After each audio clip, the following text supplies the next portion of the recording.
क्या आपको भी बारिश के मौसम में बार-बार सर्दी जुकाम, पेट की गड़बड़ी, शरीर में भारीपन और आलस महसूस होती है? क्या आपको लगता है कि इस मौसम में आपकी एनर्जी अचानक कम हो जाती है? आपकी स्किन डल होने लगती है? क्या आपको हर वक्त थकान महसूस होता है? तो सावधान होने की ज़रूरत है, क्योंकि ये सब वर्षा ऋतु की असर से होता है। ये सब धीरे-धीरे आपकी हेल्थ को बिगाड़ते हैं, लेकिन घबराने की ज़रूरत नहीं है, क्योंकि आयुर्वेद में इसका अच्छा समाधान है। अगर आपने अभी तक हमारे चैनल को सब्सक्राइब नहीं किया है तो ज़रूर सब्सक्राइब कर ले, ताकि सभी वीडियो की जानकारी आपको मिलती रहे। नमस्कार। आज हम बात करेंगे वर्षा ऋतु चर्या की, यानी बरसात के मौसम में खुद को स्वस्थ, एनर्जेटिक और रोग मुक्त बनाने के सही तरीकों की। तो चलिए शुरू करते हैं एक ज्ञान यात्रा की और समझते हैं बारिश के मौसम का यानी वर्षा ऋतु का सही रहस्य। बरसात का मौसम हर किसी को अच्छा लगता है। मिट्टी की खुशबू, हरियाली, ठंडी हवा और रिमझिम फुहारे। लेकिन जहाँ ये मौसम मन को सुकून देती है, वही शरीर के लिए एक बड़ी परीक्षा भी बन जाती है। बारिश के मौसम में वातावरण गीला बन जाता है, सूरज कम निकलता है, हवा भारी और ठंडी हो जाती है। ऐसे में हमारा शरीर भी सुस्त हो जाता है और पाचन शक्ति कमजोर हो जाती है।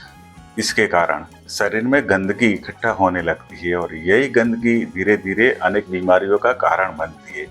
इस मौसम में हमारी रोग प्रतिरोधक क्षमता कम हो जाती है और शरीर छोटी छोटी बीमारियों को झेलने में भी असमर्थ हो जाता है। आयुर्वेद के अनुसार वर्षा ऋतु में वात दोष का प्रकोप होता है, यानी वात जनित बीमारियां वर्षा ऋतु में ज्यादा होती है। अगर वात दोष के हम लक्षण देखें तो चरक संहिता में इसके श्लोक में बताया गया है कि रुक्षः शीतो लघुः सूक्ष्मश्चलो अथ विशदः करः विपरीत गुणैर्द्रव्यैर मारुतः संप्रसाम्यति। इसका मतलब है वात दोष के लक्षण है रुक्ष, शीत, लघु, सूक्ष्म, चल, विशद और खर। जब वात दोष का प्रकोप होता है तो ये सभी लक्षण हमारे शरीर में दिखाई देते हैं और वात दोष जनित व्याधियां होने लगती है। इसलिए इस मौसम में वात दोष के शमन के लिए ये जो लक्षण बताए गए इसके विपरीत उपाय करना चाहिए। इसलिए कभी कभी हमें भी ऐसा लगता है कि ज़्यादा बारिश बरस रही हो तो हमें ज़्यादा कभी गर्म खाना या ऑयल वाला खाना ऐसा खाने की ज़्यादा वो इच्छा होती है। ये सब वात दोष के प्रकोप से ही होता है। बरसात के मौसम में कई लोगों को भूख कम लगती है। जो भी खाना खाते हैं वो सही तरीके से पचन भी नहीं होता है। इसका कारण है पाचन शक्ति मंद हो जाती है। इसके कारण कभी कभी गैस, कब्ज, एसिडिटी और शरीर में भारीपन जैसी समस्याएं होने लगती है। जब पाचन सही तरीके से नहीं होता है तो शरीर में वेस्ट मटेरियल्स जमा होने लगते हैं, जिसे आयुर्वेद में आम कहा जाता है और यही आम हर एक बीमारी की जड़ है। तो बारिश के मौसम में सबसे पहले ध्यान रखें कि पाचन शक्ति अच्छी रहे और शरीर साफ रहे। वर्षा ऋतु में आहार क्या खाए और क्या न खाए। इस मौसम में सबसे पहले तो ताजगी का ख्याल रखना चाहिए। इसलिए ताज़ा, पका हुआ, हल्का और गर्म खाना लेना सबसे ज़्यादा फायदेमंद होता है। पुराने चावल, कम से कम 1 साल पुराने, मूंग की दाल, ताज़ा सब्जियां और देसी घी। इसके साथ कुछ मसाले जैसे कि अदरक, हींग, काली मिर्च और जीरा, ये सब पाचन शक्ति को बढ़ाते हैं, इसलिए इसे रोजाना भोजन में शामिल करें।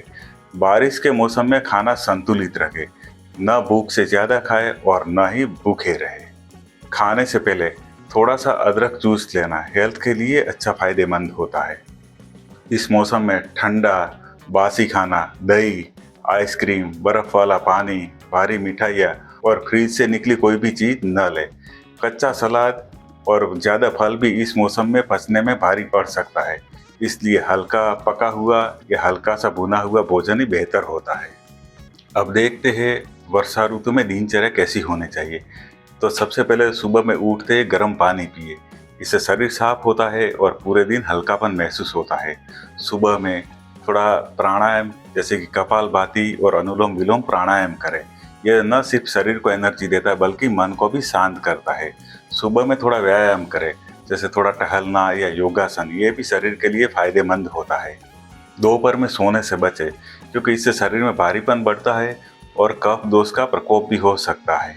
रात का खाना हल्का और हो सके उतना जल्दी से ले। रात के खाने के बाद थोड़ा टहलना फायदेमंद होता है। सर्दी जुकाम से बचने के लिए थोड़ा गर्म या गुनगुना पानी पिए और कोशिश करें कि पेट साफ रहे। रहन सहन और पहनाव इस मौसम की ढाल है। बारिश के मौसम में भीगने से बचे। अगर भीग जाए तो तुरंत कपड़े बदल ले और शरीर को सूखा कर ले।